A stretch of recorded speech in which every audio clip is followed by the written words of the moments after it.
We hit the final four of the NFL playoffs. Russell Westbrook is balling, and we are on the road to WrestleMania. This is Recognized Game by Jim Mint 10 Sports. Let's get it. And ever since that day I had her. Yeah. They wanna know the kind of ride Welcome back to Recognized Game. I am EB, CEO and head of creative of In My Bag Apparel. With me, as always, is my younger brother, owner and head bully of Bullies Cuts and head barber of Bullies Cuts and Styles. Both of those things. Both of those things. In Denver, Colorado, CB the Bully. What's happening, homie? What's up, my boy? Another day, another dollar. All right, man, let's get right into the football of it all. Let's start with the defending champs. The Kansas City Chiefs beat the Texans 23-14 on Saturday night. A lot of focus on this game has been about the referees, some of the questionable calls that happened throughout this game. But I don't want to talk about all that. I want to talk about something that you brought up at the beginning of the NFL season. It's Travis Kelce. Had his best game of the season at the best time of the year to have it. Caught 7 of his 8 targets for 117 yards and a touchdown. But what we talked about at the beginning of the season is how you thought that if the Chiefs get another ship, Travis Kelce's up out of there. This past week, we've heard some interviews from Travis Kelce. There was one with Bleacher Report, and I heard another one where he kind of reflects on what's happening and what he thinks and how, at least over the last few years, this thought has always been in his head, like, is this the end of the line? Do I hang it up here? Do I do that? And this year, again, more of the same. It seems a little more introspective than he's been in the past, thinking he wonders if he's lost a step, like everybody's been talking about all year, if he still has it to compete at that high level. Because, he's used to being one of the top tight ends in the game, in the world. But ultimately, he said he'd probably end up remembering how much he loves the game and how much he loves what he does and his teammates and things like that, and maybe give it a go for another year. The Chiefs pulled out another kind of close game for a little bit of that. But do you see them three-peating? And do you still stand by if they do, does he retire? I do stand by that. I do think if he gets this one after the three-peat, I mean, it's like Jordan after his three-peat. You know what I'm saying? What else is there left to do? We have seen them struggle a little bit. They're not as much of a powerhouse as they have been in previous years, but they still running the show. I think it's going to be close, but I think they could three-peat. But there are some dogs in there that got something to say. So, but the other side. Less dogs than I would have thought coming into this time right now. So let's look at the other side of it real quick. If they somehow say they lose this week to next week to the Bills, or they lose ultimately in the Super Bowl, do you see Travis Kelce coming back then if they don't complete the goal? I think that's more of a chance of him coming back if they don't win it, for sure. Because even then, what does he have to prove? Is he going to stay 3 more years and try to go for another three-peat and try to still tackle that giant that nobody's been able to do? It depends on what the Chiefs say in his ear. It depends on if they got some big moves to make in other positions, like receiver and maybe even running back. Maybe even defensively, if they're making powerhouse moves and seem like they're going to be better than they were this year, then he might listen. That defense looked good this weekend. Yeah. On to the second game of Saturday. The Washington Commanders ruined Jello's debut performance in Detroit. Yeah, man. Jello hit the field, hit his viral song that's going around right now. I know. I think you've liked it a little more than I have. But not even that was enough for them to beat for the number 1 seeded Lions to beat Rookie of the Year Jaden Daniels and the Washington Commanders. Some people are blamed it on Jello right now, man. I blamed Jello on somebody else's podcast earlier today. I heard Cam blaming him. Yep. My boy from Detroit blaming him. I was on my guy. I was in the chat on my guy P Scott. Shout out the Playbook podcast. I was in the chat with his today, and that's the first thing I said was I blame Jello. But Jaden Daniels, man, he just keeps coming up in big moments. He was big for me throughout this fantasy year. Got me all the way to the championship. I don't know if you knew that, but back to the drawing board for the Lions, man. This was supposed to be their year. They went through a lot of injuries on the defensive side of the ball. Ended the season with at least 9 guys on injured reserve.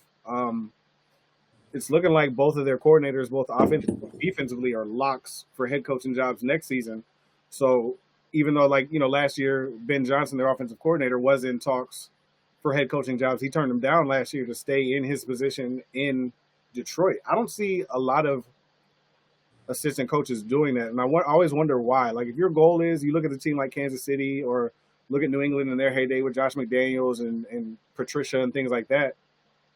Not only do you want to keep the players together and that all of that to keep the continuity and the chemistry, but keeping your coordinators and your receiving coaches and all of those coaches behind your head coach together is another big thing to keep in continuity with a whole team. So if you look at this year, supposed to be Detroit's year, and they lose two coordinators, what does that do for Jared Goff and that offense and for their defense? Assuming they get even healthier next year, can they still get back to this spot in the NFC with teams like the Washington Commanders, who are years ahead of where they were supposed to be, doing what they did to them in their house?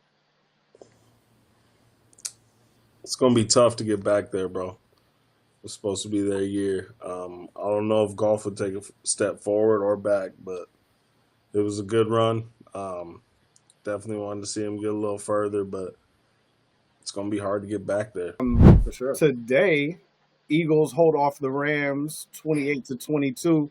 I know those are your guys, man. Give me your insight on the game. It was a day full of runs for the Eagles, man. Jalen Hurts got one on his feet. Saquon with two, burst out for a 78-yard touchdown to go for the lead up, I believe, 13-10, maybe 12. That was right when the snow started pouring, and I felt like it was going to just go Philly's way because they're used to it a little bit more than the LA Rams, and it kind of showed today. Stafford still had a great game throwing-wise. He's got great receivers over there. Our receivers did a little bit. They got a couple balls. AJ dropped one. It was probably because of this, it was a little slippery out there, but the running offense got it done. The defense did what they had to do. It's on to the next round for the Philly Eagles. And they'll be facing those Washington Commanders. And one thing we can't just blow past without talking about is Eagles quarterback Jalen Hurts. Obviously went down with another little tweak of that knee. He came back into the game with a knee brace on after the half, I believe, or after the third quarter, somewhere in there. But like, you could even see down the stretch of the game, they would still roll him out to both sides and try to move him around a little bit. But he was a shell. There was a lot of Saquon and Jake Elliott to really put the game away. Their kicker came up huge for them. Hit a 50-yarder in the snow. I think both of those late field goals might have been over 50 yards. But Eagles get the win, and that's the goal at the end of the day. They got big goals too, just like the Lions did. But this is what greatness is made out of, man. We've seen hurt players make big things happen, and that's kind of what it takes this stretch of the season. And that's what makes it unique in Jalen Hurts' situation, because you've seen a lot of superstars in their days play with injuries and push through to get to this goal of a championship. But with a guy like Jalen Hurts, where you don't really want him to have to rely on his arm all too much and things like that, but his knees out, is it better to have, or is it worse to have a hurt Jalen Hurts or no Jalen Hurts on the field if you're the Eagles against the Commanders next week? I hurt Jalen, brother. I hurt Jalen, man. If he's a champ, he's going to do champion things, brother. Like Isaiah Thomas with a broken ankle type shit. So you rather hurt Jalen than no Jalen? Yes. Yeah, we're here, bro. Like, what are we playing for? That's part of the game, ain't it? You're right. Shoot Buddy up with something and let's get it going. It does suck because looking at today's game, it was rushing. With the bum knee, we might have to rely on passing a little more. Are the boys going to be ready for that? 40 carries. Say that again? Or you got to give Saquon 40 carries. You got to give Saquon 40 carries, but shit. Defenses are going to stop that. Saquon will find a way to get his, but it's got to be enough to, get through, get the W against these Commanders next, man. So no faith in Mariota, huh? With Jalen, we go down, huh? Yeah, that's where we're at, bro. That's where we're at today. I fuck with Mariota. I like how the reporter asked him, Jalen gonna be all right? Pretty much saying nothing's wrong with him. He's good. Let's go. The final game of the weekend, and a game that most people, including myself, thought would be the game of the weekend. It it held up to that for the most part. But in the end, Mark Andrews loses the game for the Ravens, 27-25. And I know that you can point in a lot of different directions to what happened in this game. Lamar had a fumble as well, a fumble and an interception. But even with those, Baltimore was still in the game late. Then Andrews catches a pass for a first down and tries to get cute and cut back to get a couple more yards. Has his arm all flailed out, not protecting the ball, get that knocked out. That's one ding on you, Andrews. Like that's not what you're supposed to be, a solid go-to guy for this team. And then even with that, the Ravens are still in the game. Their next drive down the field, it ended in a touchdown, I think, to Bateman. And after that, they're down 2. Mark Andrews by himself gets a little bunny pass from Lamar Jackson to get the 2-point conversion to tie the game. I don't know what happened there, but he dropped it. It just like his hands decided not to work at that time, and that was like a minute and a half left to go in the game, and all the Bills have to do, especially with 2 timeouts, is just run the ball maybe once or twice and kneel it. The game's over, and that ends up being what happens, and the Baltimore Ravens fall short again. The problem is going to be, and we both know, that tomorrow everybody's going to be talking about Lamar not getting it done. And he did make mistakes. That interception was big. That fumble was big.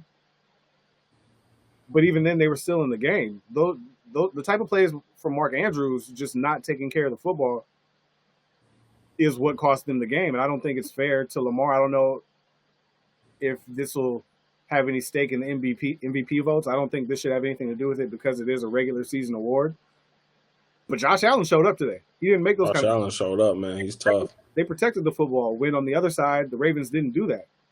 So I understand the flag coming Lamar's way, but it can't be all on Lamar Jackson. I know the quarterback gets the praise, the quarterback gets the blame, but you just look at the fourth quarter for Mark Andrews, and there's 2 different times where they could have either won the game or tied it and taken it to overtime. So I don't want the focus to all be Lamar can't get it done in the clutch. And we talked about that at the beginning of the season too. We did, man. Especially because the first, game of the season, there were some questionable clutch plays that weren't, answered. Exactly. And even if you look in, that was a likely toe tap, like things like that happened throughout this year that aren't just Lamar can't get it done. And it's a team game. There's 11 guys on the field. Everybody could have played a little better, but those Mark Andrews mistakes, and especially that 2-point conversion when there's nobody there to touch him, all you got to do is fall into the end zone. So that's more of what actually lost the game than Lamar not being able to get it done. But up next, man, we got Chiefs Bills again. Can this be the time that Josh Allen slays the dragon that is Patrick Mahomes and the Kansas City Chiefs? Get on the way for the Bills to get them a Super Bowl. What do you think is going to happen next week? You got the Bills, you got the Chiefs. I would love to see the Bills do it, but like I said, you got some monsters in the Chiefs, man. Still nobody there to knock them out, huh? I don't know, man. I don't know. But the Bills are running, bro. The Bills want it. Josh looks well developed for sure. This all reminds me, I was like, you see the Super Bowl logo a lot throughout the games and stuff. And I was thinking about the whole conspiracy theories that people have had throughout the last few years about the colors. The colors of the Super Bowl logo. Have you thought about this too? You know what the colors are? What are the colors this year? If the colors fall into this same pattern of them matching up with who plays in the Super Bowl, it looks like it would be Chiefs Eagles. It's predominantly red. It's got some of that green throughout it. There's a case that could be made that the red could have to do with the Bills red, I guess. No, bro. It's the Chiefs. I could say the red also has something to do with the Commanders, but then the green only pertains to the Eagles. So it wouldn't be the Commanders. Eagles. Yeah, bro. And that's probably why the refs are so questionable. So if it's all right in front of us, then it's Chiefs Eagles. We don't even need to watch next week. And the majority red, Chiefs probably win. That's how we test this theory. Parlay next week. Take the Eagles, take the Chiefs. You should win, right? You should just put it in. Take them both money line. You should just put that in, and that should just be fact. Chiefs and Eagles will win next week. Nice little hitter too. It's a possibility. It's coming down to it. I might need to put it in right now. Take a look happening. Yeah, take a look at the numbers afterwards. Let's get it around the rim, man. I don't have too much as far as actual like games and things that are happening on the court with the NBA. Yeah. But a couple of things that I've noticed. I want to start with Russell Westbrook, and with the Nuggets' rough start to the season, they brought Russ in, couldn't really find a way for him to fit. It seems like they're pulling it together. Murray struggled to start the year. He went down with some injuries. MPJ took some time to find his rhythm. Same with AG. But for the main reason for the recent success, I would say is Russell Westbrook. And we go back to things that we talked about to start the season, the beginning of the NBA season. I was adamant that Russell Westbrook should be in the starting lineup. Russell Westbrook's the type of player that can play off a joker that we're seeing, that can set other guys up, which we've known. He got his 200th and beyond, a couple more. He's passed 200 in triple doubles, the first to ever do so now. Yep. And the Nuggets are 15-5 with him as a starter. I've heard a comparison to what he's doing for Denver, kind of like a better version of what they had with Bruce Brown a couple of years ago. A hustle guy, get down on the floor, doesn't cheat the game. He's going to play hard. Rebounds. But at the same time, it's Russell Westbrook. He's like a big man that's not a big man at all. Like Bruce Brown, he's a better Bruce Brown is probably a great comparison to the fact. No disrespect to Russell Westbrook, but the dude is home, bro. He's feeling comfortable. Jokic knew this before we did, bro. Right. He knew who could play with him, bro. He knew that movement alone would be able to open up so much, not just for Russell, but the whole squad. Absolutely, because that's another guy that can make plays for everybody else on the court. You don't have to have Jamal Murray as the other option, always on the ball along with Jokic. Russell Westbrook can get every guy on the court, whether it's AG in the dunker spot, you can find MPJ, whatever you want to do with Murray, and work the way they work that pick and roll, pick and pop with him and Jokic. It's Russell Westbrook is a perfect fit for those Denver Nuggets, just like we thought that he would be. Right. As long as you're moving, it's good basketball for Russell Westbrook. We just need Mike Brown or Michael Malone to listen to us a little sooner, and Russ has been starting all season.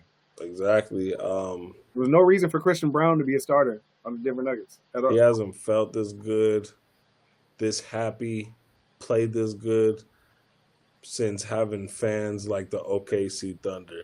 And that's a lot like what he has here too. Russell's going to definitely keep balling, keep his ass in the starting lineup if you ask me.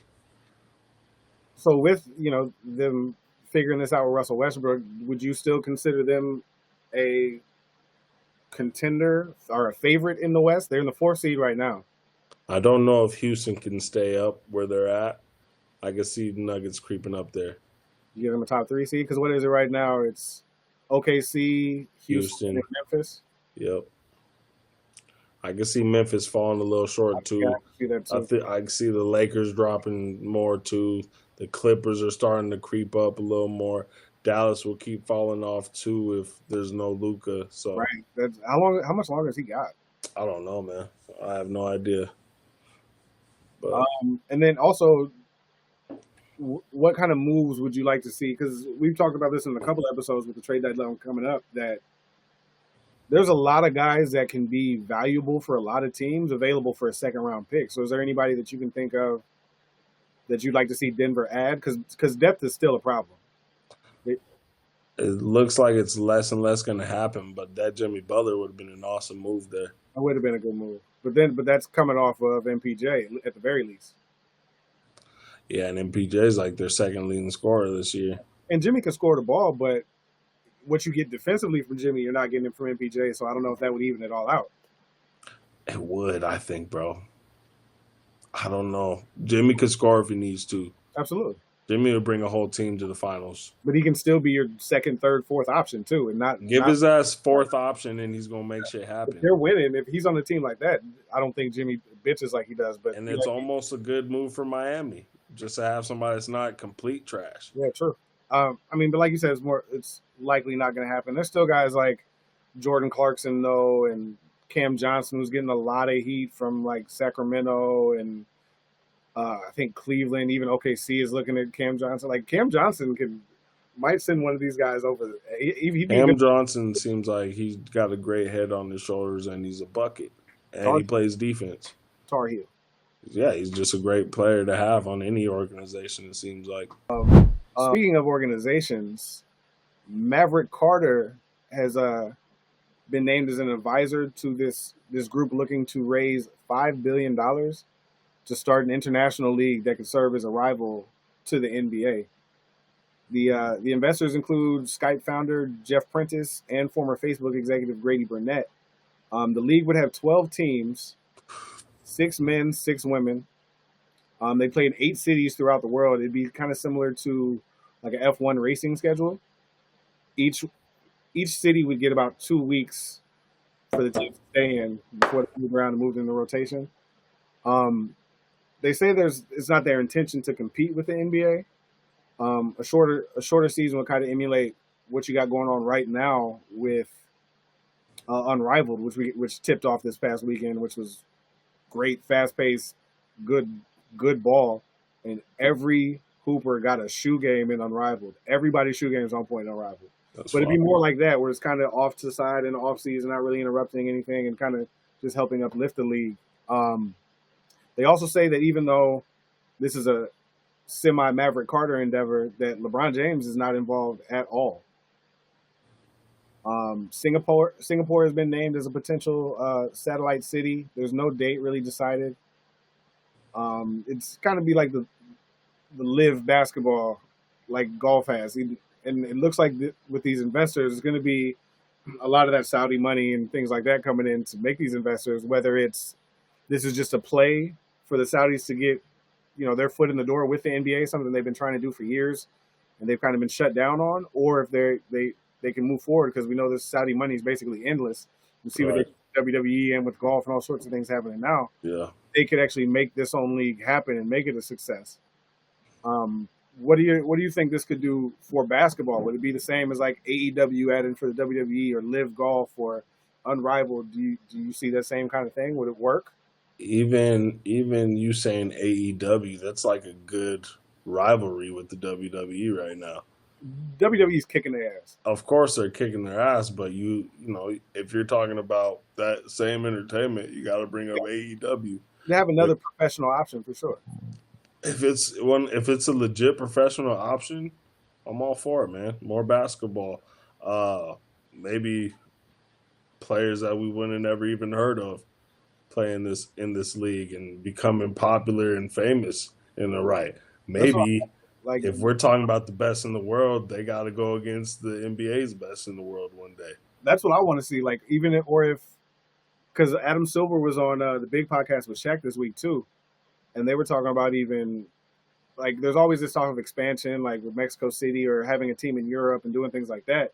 But Adam Silver's looking at maybe there's an avenue to have an actual NBA Europe or NBA Africa and have these things split up. And with that, they didn't talk about it. But I think what you're saying would be a great option to have. You have the NBA USA, NBA Europe, and all these. You get their champion, they go through their season, and at some point in that off season, you meet up and you find out what the world champ is outside of the. I mean, it's the question's always going to be there at the end of the finals, and it's not just 1 versus 1. Is that you have a couple of teams where you get up to maybe 4 separate little leagues. You got 4 teams, little weekend bracket, semifinals, finals. You get your world champion, and that one has the bragging rights for the year. You come back and do it again. Like I think that's the way it could work. I'm no longer afraid of change. It's inevitable. There's going to be more new Olympic games, you know what I'm saying? Like, not the Olympics, but, something like the Great Games or something like that. Like, there's new things happening. And, people talk shit about shit not changing all the time, so don't be mad when it does. I'm ready for some new shit anyway. Give me an alien league. Like, what kind of players will get in this league? Like, whether it'll be an unknown or, like, a guy that didn't get drafted in the league and goes over that way instead, or these vets that we feel are getting pushed out of the NBA that aren't ready to go to the big 3 or just hang it all up yet, and they want to go play some more hoop, and it's a condensed schedule traveling the world playing a bunch of games. It's less on your body, but you still get some good basketball with some of these guys we think many of the teams in the NBA are missing that still have plenty to offer for basketball. There's plenty of people we could name there. Exactly. I think they also need to – it's not the same, but they need to get in touch with Ice Cube. He knows what it takes to start a league and to make it successful and make it last. You can have a league. I'm sure people aren't afraid to pick up the phone. Right. We've seen the XFL 4 different times now, and it just doesn't work. Ice Cube was able to. Were they going in season 7 or 8 right now with the big three? So he has Out. some kind of insight he could share into building a league outside of the NBA and sustaining. Did you see the potential leak of the All-Star Game jerseys? I did not. They're cool, like whatever. There's some All-Star Game jerseys.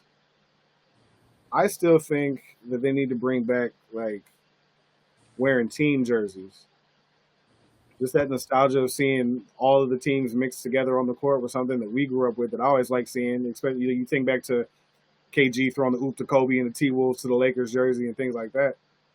I think even with whatever format they decide to use, whether it's this 4-team weird thing, there's alternate jerseys. There's all kinds of options. So even if different guys from the same team are in different places, they can wear different jerseys from their team.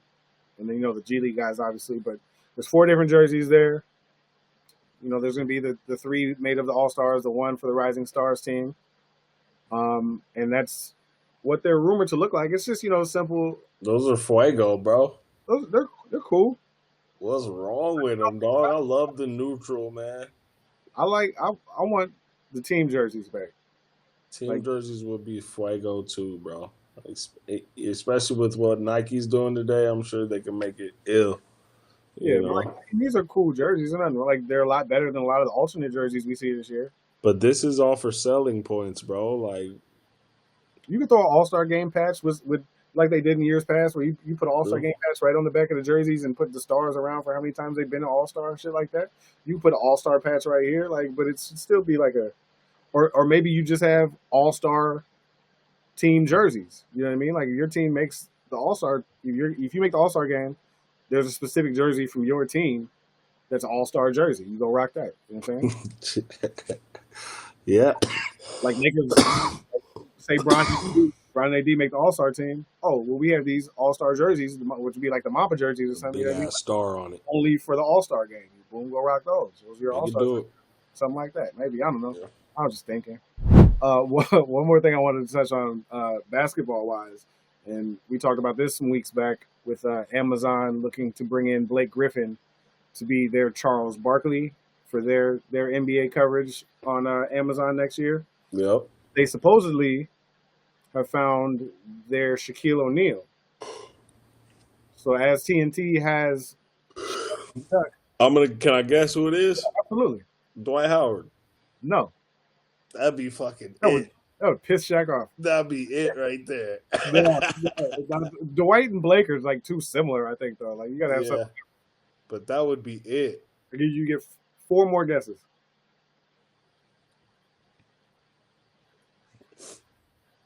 Who is Paul Pierce? Paul Pierce is the Shaquille O'Neal for Amazon to Blake That's Griffin? what you're gonna say? It's not Paul Pierce because they're billing Blake Griffin as the Charles Barkley of Amazon. This person will be their Shaquille O'Neal, so they say. KG? Negative.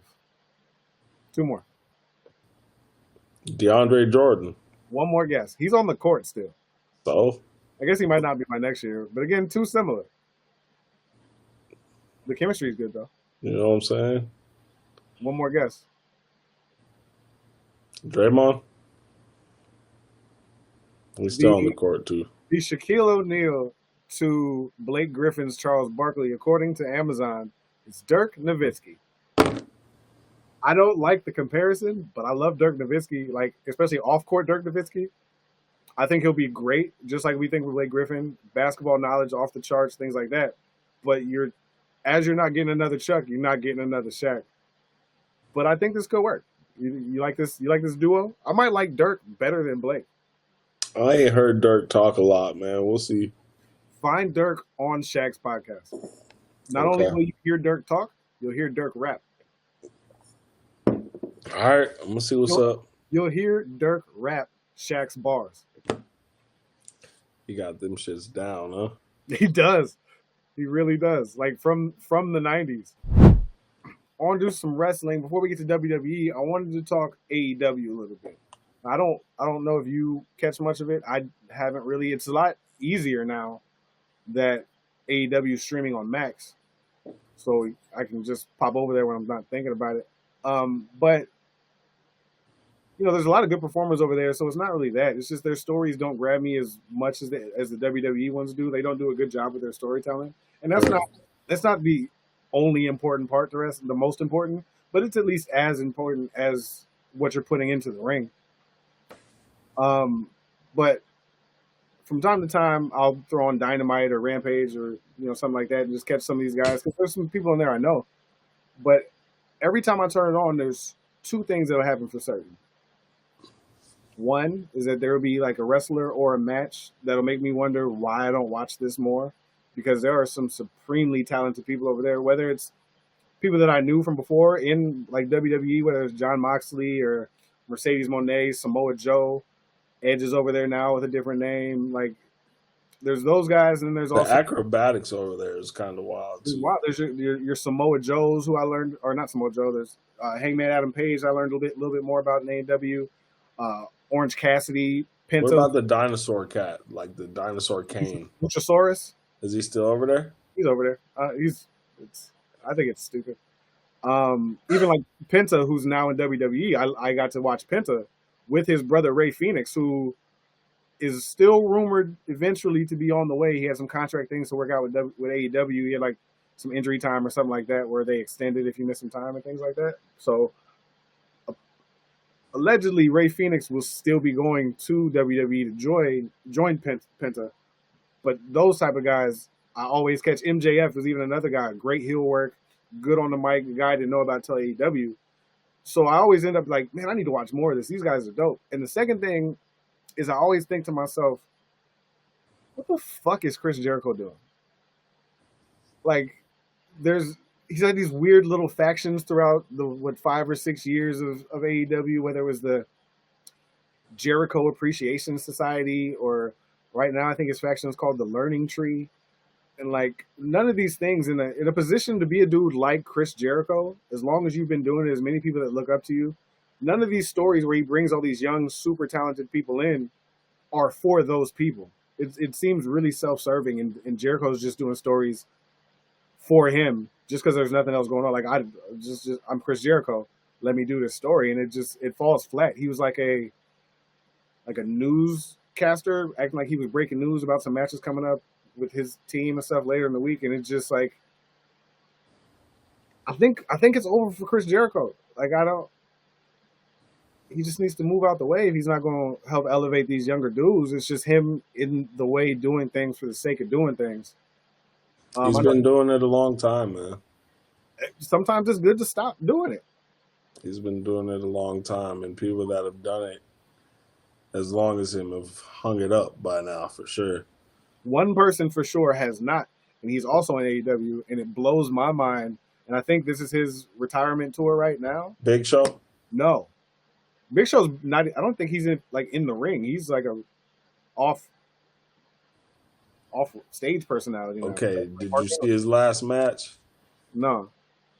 It was bad, bro. Big Show hasn't been good in years. But the person's still going at it, and like in the middle of he was also something that made me scratch my head in this episode of Dynamite. He's in like a high profile feud.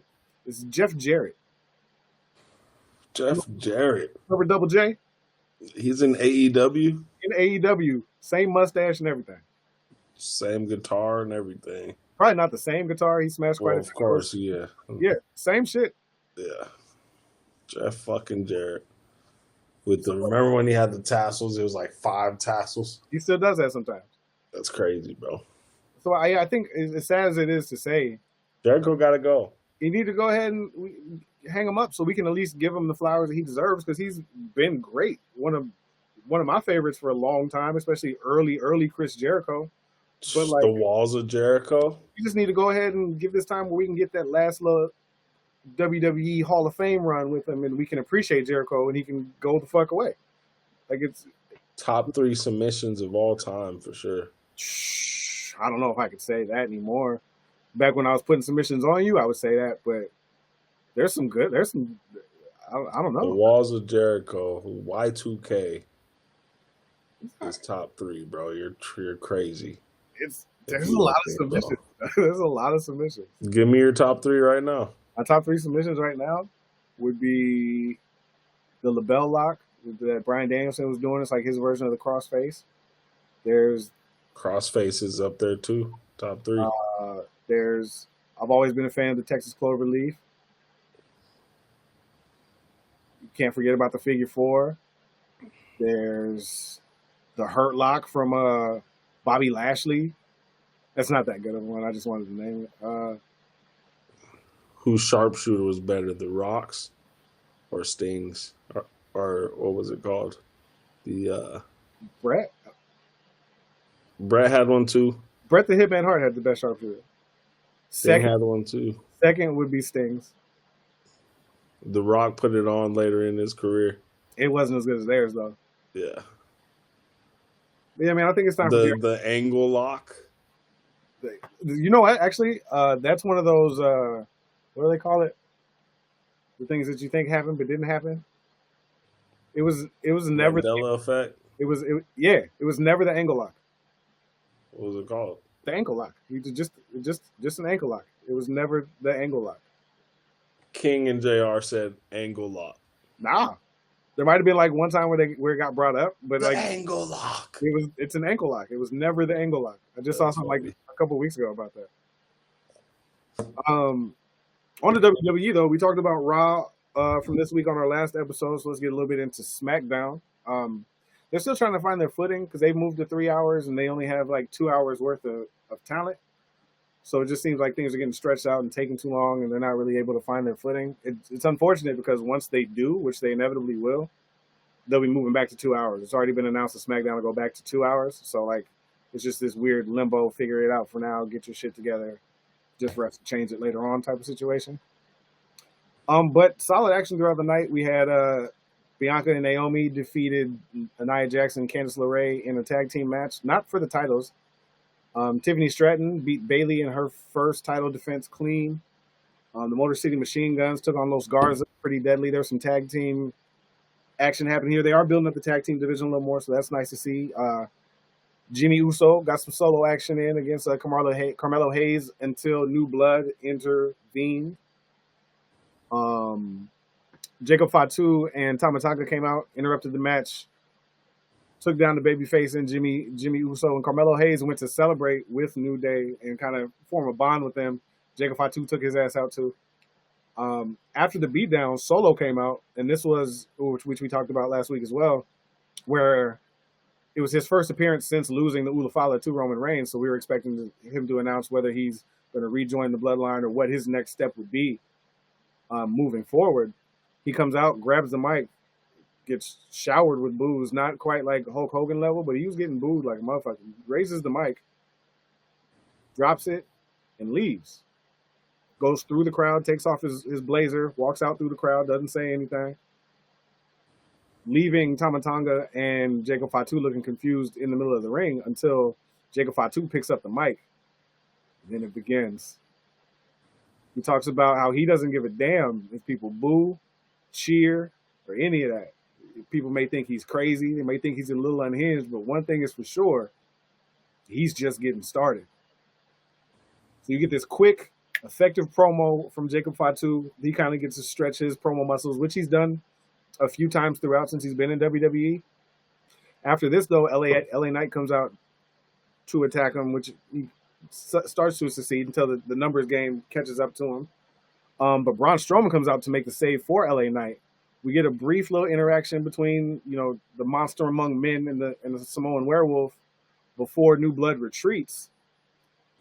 Later on, it is announced that we will get a singles match. I think it might be next week on SmackDown between Jacob Fatu and big ass Braun Strowman in Fatu's first singles televised match. We talked about that dark match, but this will be the first one on TV and the beginning of Jacob Fatu himself's story. So we finally get to see what happens with the Samoan werewolf and how, with whatever happens with Solo, whether he takes some time off or returns to the Rumble or he comes back next week.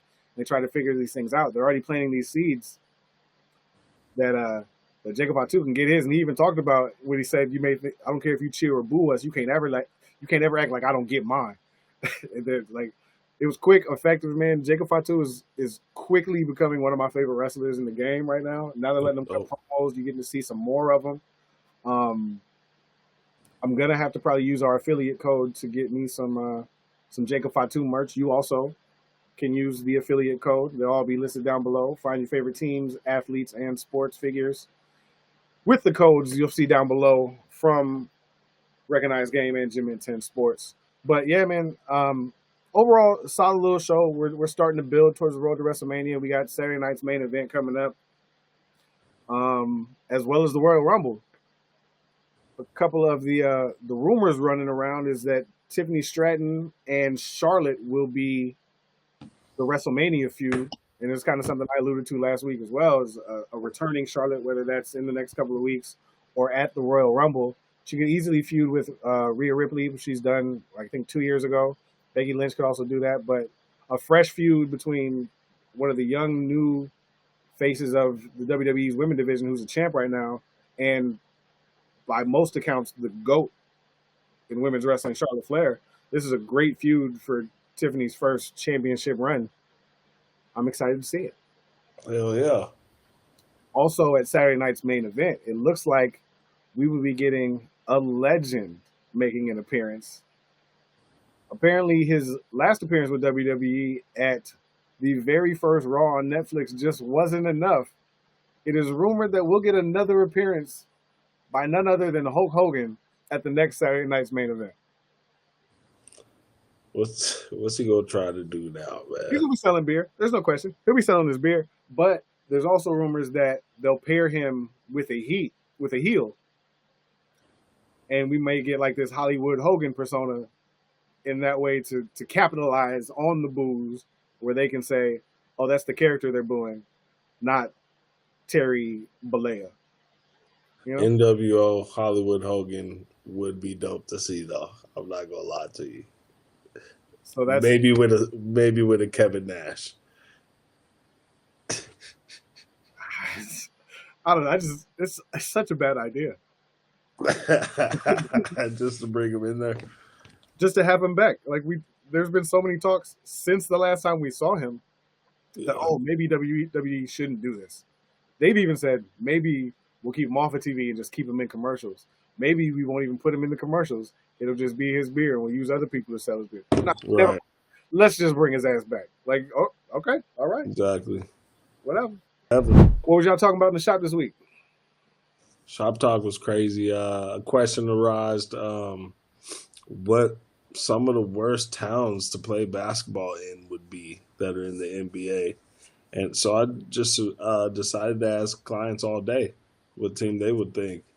I was surprised by some, but mostly it was Cleveland, Ohio, and Indiana, for Really, sure. those are the worst places? Yeah, I would have thought maybe Utah, That was the but first place I thought of. that's exactly what I thought. But, that was combated with, but the fans are dope. You know what I'm saying? Fans are dope in Indiana. Indiana's basketball. True, but yeah, Cleveland and Indiana were the number 1 and 2 picks for sure. What about you? Where couldn't you play? Where Utah. wouldn't you play? Utah Utah. and Oh, Boston. more. And where? In Boston. Too black for Boston. Most people that are black are too black for Boston. So Yeah. they're wearing their jersey. But I But don't. the city, they love sports. So you don't just excuse. Are we going to excuse Hulk Hogan's racism because he has a beard? Do we excuse Boston's racism because they like sports? You can I like. can name 30 athletes that have excused it. That's because they pay them. They're getting paid to be in that city. Name some that don't play for the team that'll say it. Yeah, real shit. That's real shit. But that was a shop talk, man. That's what's up, man. You know what I'm saying? All right, what we got for L's this week? Who's your loser? I'm going to have to give it to AD, bro, today. I saw a fan in the Clippers Stadium with a poster of AD and his unibrow and a cutout of some big-ass Clippers. And they were shaving it while AD was at the free throw line. Why'd he get the L? He hit the free throws. He made the free throw, but, I mean, he got clowned on it, and it was funny. It was funny as hell. And it might have contributed to the L in the new Clippers arena. That's fair. He only put up 16 tonight. There's been a lot of talk the last 24 hours or so about Snoop Dogg and his performance celebrating the inauguration of Donald Trump. Yeah, that's nasty. And on top of that, there's been this video resurfacing from, was it 2017 of him using all sorts of Uncle Toms and talking shit to all these niggas. Who's gonna be the first one to do it? Who's gonna be the first one to do these things? Now this L not only goes to Snoop, it mostly goes to Snoop because he had this whole stance on it before, just to be the person he was talking about. But it also goes to Nelly, because with all this talk of Snoop going back on what he said a few years ago, nobody's talking about the other person that also performed at this inauguration, and that was Nelly. So Snoop and Nelly can both hold the L for that. Get your money, do what you got to do. The L mostly goes to Snoop because you just fucking reverse and flip sides. All of a sudden, he's paying you. It's cool. All of a sudden, fam. It's so hard to like go against Snoop of all people like this, but sometimes the bread can cloud your judgment. You can't be so far on the one side just to change your mind because now he wants to pay you to do it. Like that's an L you got to hold, my man. Hold that. Sorry, Snoop. Sorry, Bully of the week. Bully of the week. I got to give one to Jamal Murray, taking the constructive criticism well from the big fella. He didn't hear him, but he went out and hooped. And the reporter said, "Did you hear Big Shaq after? Did you hear Shaq coming into tonight's game?" He said, "No, I didn't hear anything he said." After hearing what he said, he took the constructive criticism and said he's absolutely right. I couldn't agree more. I've been playing like trash up to this point, and I got to capitalize on this victory here. And I thought that was big. That was a big move from him, and bully of the week for sure. I love that. My bully of the week, Jaden Daniels, man. I mentioned it earlier. He comes up big in big moments, and he did that against the Lions in Detroit. Threw for 300 yards, no turnovers. Jared Goff had 3 interceptions and ran for over 50 yards. They now are in the NFC Championship game against the Philadelphia Eagles. And not only are they division rival, but they split this season series. Eagles won the first game early in the season, but the game that Washington won, James Daniels threw for 258 yards, 5 touchdowns, ran for 80 yards. I believe this is the game where Jalen Hurts went out and Kenny Pickett had to come in and take over for the Eagles. But nonetheless, with a team that we've talked about being years ahead of what they've done, they have gone and beat this Philadelphia team before. And with the way they played so far in these playoffs, they're not going to be scared of shit to go into Philadelphia. And with a hobbled Jalen Hurts, you can look a little bit, you can puff your chest out a little bit more for those Commanders, especially when you got Magic Johnson dapping up every player, coach, equipment person, and cameraman coming off of the field after a win. That's just got to be nice to see from your ownership. But Jaden Daniels, my bully of the week. You worried? You worried about Jaden Daniels and the boys? Yeah, man. It's been a while since the Eagles got, past this point in the season. So definitely worried, but I think they could do it, man. I think Jalen just got to be on this shit and maybe get that passing game going. If the logo tells us anything, they're going to win this game. It's them versus the Chiefs once again in the Super Bowl. Let's fucking go. Or did they lose to the Rams? I think it was red and purple last year, and then the Ravens fell short. Real quick though, UFC happened over the weekend too. Oh yeah. Yuri beat Jamal Hill. Jamal Hill took it rough. Both of them got their ass beat by Alex Pieta, so one of them is probably just climbing that ladder to get back there to fight that man. Shout out Marab. He beat Umar Nurmagomedov. Nice. I didn't know if you could tell. Good shit. You know what I'm saying?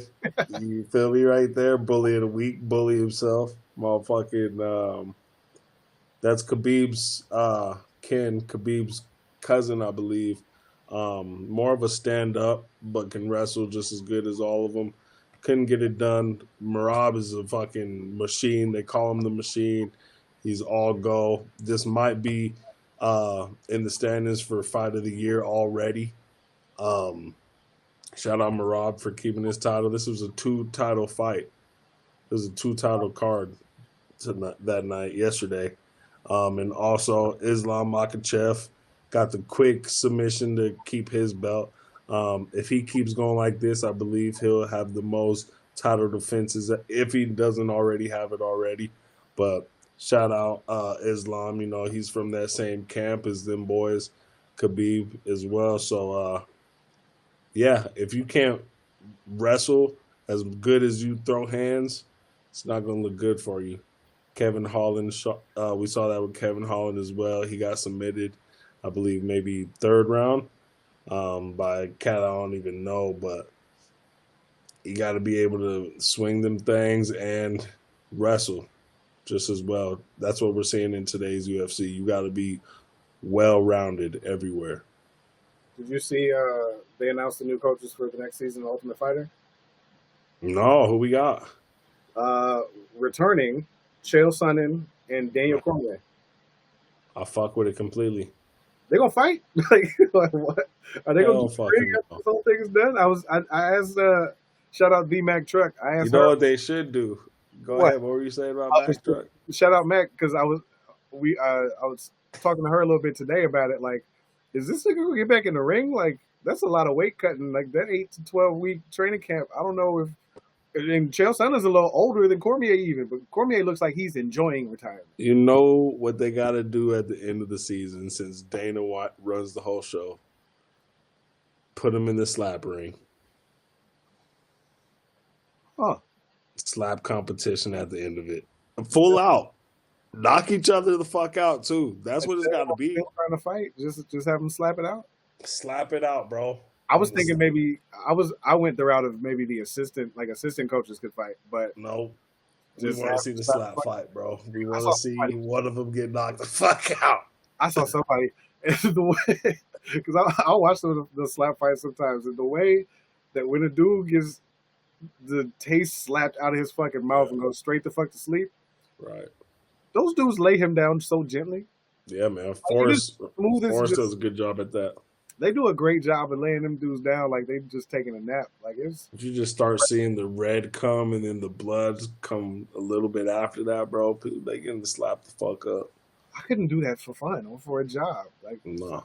What you I mean, maybe, bro, if you were just in that realm and pick up a cool little 20 grand real quick. No, man, not me. CTE automatically. I have no problem backing you if you would like to start this endeavor. I'll make the merch and everything. If I could slap the shit out of people, but getting slapped a couple times ain't gonna be it. I'm just saying, we get CB the bully. A bully's a good name for slap fighting. Type shit. What do you think? Should we get you going? No. It's either look. I've been trying to suggest all these things for you to do. So at this point, it's either you go in there. I haven't backed down from shit. Or slap motherfuckers, or we need that 3-minute video so we can get you on motherfucking Survivor. I need one of the two. I'm not doing the slapping, bro. That's just gonna be like it'd be cool for once, but CTE is on his way. Then we need your 3 minutes to get you over there with Jeff Probst, win that $1 million on Survivor. What you gonna do? You go to Survivor, motherfucker. I'm old, man. Fuck that. Fuck that. You ready to go? There's older motherfuckers that have been on Survivor too. No, but they don't have the problems I had with the thing with the other stuff. Hey, you remember how that happened when I was like 12? I can't even. Get us out of here, bro. I'm not rolling. Remember to like, share, follow, subscribe, and check all the affiliate links for all your players' team merch, as well as In My Bag apparel. Bullies Cuts and Styles on Booksy in Denver, Colorado. I am EB. I'm CB. This is Recognized Gang. Peace.